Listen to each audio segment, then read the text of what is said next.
श्री स्वामी चरित्र अध्याय 12. श्री गणेशाय नमः. करावया जगदोद्धार, हरावया बुबार, वारंवार परमेश्वर नाना अवतार धरीत असे.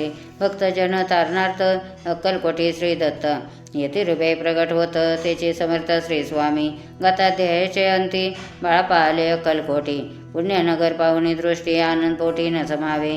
त्या दिवशी श्री समर्थ होते खास बागेत. यात्रा आली बहुत, गर्दी जागली श्रींजवळी. दर्शनेच्या उत्कट चित्ती खडी साखर घेऊन हाती. गर्दी माझी प्रवेश करीती स्वामी सन्निध पातले. अजानुबाहू स्वाशवदन श्री स्वामी मूर्ती पाहून बाळापाने धावून दृढ चरण धरिले. येऊन या भानावरती श्री शरणाची सोडिले मिठी. ब्रह्मानंद माये पोटी स्तोत्रवटी गातसे. श्री समर्थ त्यावेळी पडले होते भुतळी. उठून या काय केलेली लायक विचित्र. सर्व वृक्षांशी आलिंगन दिले त्यांनी प्रेमे करून. बाळापावरचे प्रेम अशा कृतीने धाविले. त्या सवे एक जागीरदार ते होते बिराडावर. स्वयंपाक करून तयार म्हणती जाऊ दर्शना. म्हणती जाऊन स्वामींशी अर्पण करा नैवेद्याशी. अवश्य म्हणून तयाशी बाळापते वाचायले. या समयी श्री समर्थ असतील रूप मंदिरात. राजाज्ञा वाचून तेथे प्रवेश कोणाचा न होय. मार्गावनी परतले सत्व बिराडावरी आले.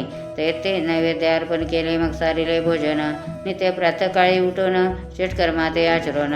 घेऊन स्वामी दर्शन जपा लागी बैसावे. श्री शंकर उपास्य दैवत त्याचे करावे पूजन नित्य. माध्याने येता आदित्य जपानुष्ठान आटपावे. करी जोळी घेऊन श्री स्वामींजवळी येऊन मस्तक ठेवणी चरणी जावे भिक्षे कारणे. मागून या मधुकरी मग यावे बिराडावरी. जी मिळेल भाजी भाकरी त्याने पोट भरावे. घ्यावे स्वामी दर्शन मग करावे अनुष्ठान. अशा प्रकारे करून अक्कलकोटी राहिले. चळपा आधी करून सेवे करी बहुजन. त्यात सुंदराबाई म्हणून मुख्य होती त्यावेळी. एके दिवशी तयाशी बाई आज्ञा करी ऐशी. आपण श्री सेवेची करीत जावे आनंदे. बहुजन सेवे करी बाई मुख्य त्या माझारी. सर्व अधिकार तिच्या करी व्यवस्थेचा होता पै. या कारणे आमसात भांडणे होती सदोदित. स्वामी सेवेची तेथे अव्यवस्था होत असे. हे बाळापाने पाहून नाना युक्ती योजून मोडून टाकले भांडण. एकचित्त सर्व केले. बाळाप्पाची प्रेमळ भक्ती पाहून संतोष स्वामी प्रती. दृढ भाव धरुणी चित्ती सेवा करीते आनंदे. ऐसे लुटता काही दिवस बाळापाचे या शरीरास. व्याधी जडली रात्रंदिवस चैन नसे क्षणभरी. भोगभोगीला काही दिन कागदाची पुढी बेंबेतून. पडली ते पाहता उकलून विष त्यात निघाले. पुरे कोण्या कृतज्ञे बाळापाशी यावे मरण. विष दिले कानोल्यातून पडले आज बाहेर. स्वामी कृपेने आज बरी गुप्त असे उदरी. सदूर सेवा त्याचे करी व्हावे लिखित विधीचे.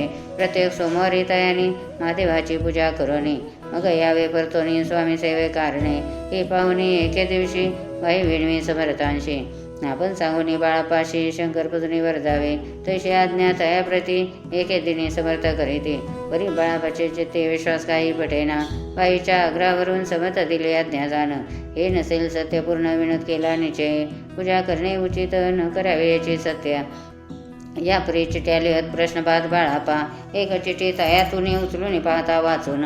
न कराव्याचे पूजन ते माझे लिहिलेसे. तेव्हा सर्व भ्रांती भेटली. स्वामी आज्ञा सत्य मानिली. ही भानगड पाहिली श्रीपाद भटजीने. श्रीपाद भट्ट एके दिवशी काय बोलती बाळापाशी. दारापुत्र सोडून देशी आपण येथे राहिला. आपण आल्यापासून आमचे होते नुकसान. ऐसे बोल ऐकून बाळापा म्हणी खिन्न झाला. स्वामींनी मज आज्ञा द्यावी. मी जातो आपल्या गावी.